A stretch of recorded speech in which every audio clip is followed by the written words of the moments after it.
نهاجی دور هاته آگاهی سینمایی و روژین بوری فیلمکی کردی نو درکت بناوی کچین روژی لهولاندا ایجی جاره کمین هاته نشاندان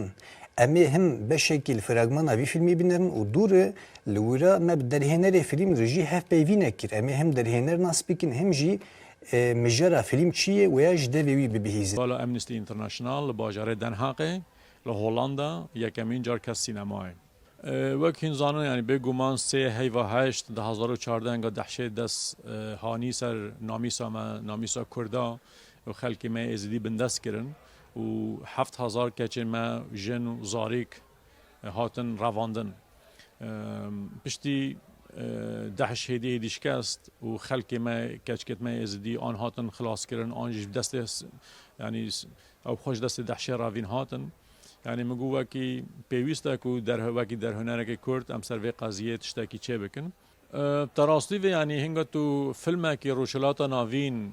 تو چتکی قانون و قانون مش هفدون آگرن اما مثلا از ولاتا که اروپا جایره که مصاده که دستینی 10 هفته تدچن بس وقت دیسه هر دلگاش بین و پشتی چیروک فهم کرن گله که آری کاریه مکرن و مصاده مکرن درفت بو مکرن بله پشتی و فستیوال 4 روزن و پشتی و فستیوال سویا که سه هیوه پیدا 20 سینمای هلند دردکوی و ام خواجی و 6 کشکارا اوش کردستان هاتین و ام وارا آماده نه ام هر نوع سینما سر چیروکا خلک می ازدیم باخوون هنگا انسانه که اروپی بری خاده و چیروکاش نی باش فهمده که یعنی فکر من یعنی هنگا کمکوژی و جنوساید وری قبول کردن تشتا سرسری خلک ما ازدیهاتی کردن او قفزه کمین دولت آلمانیا هلند و بلژیک افتشتک کرد قفزه دوی هم تکانو سر چه مناقشه بکن هکر حکومت کی جنوساید قبول کرده معنای چیه اف خلک تعدای سرسری و خلکا کرین و کردان بجن تعدای سرسری کردا کرین هنگا بزرگ ملاته خو معنای چیه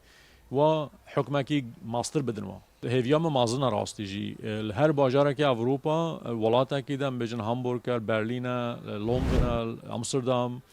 فستیوال ما کردی هنه اف سالا فستیوال ما مثلا نهای ما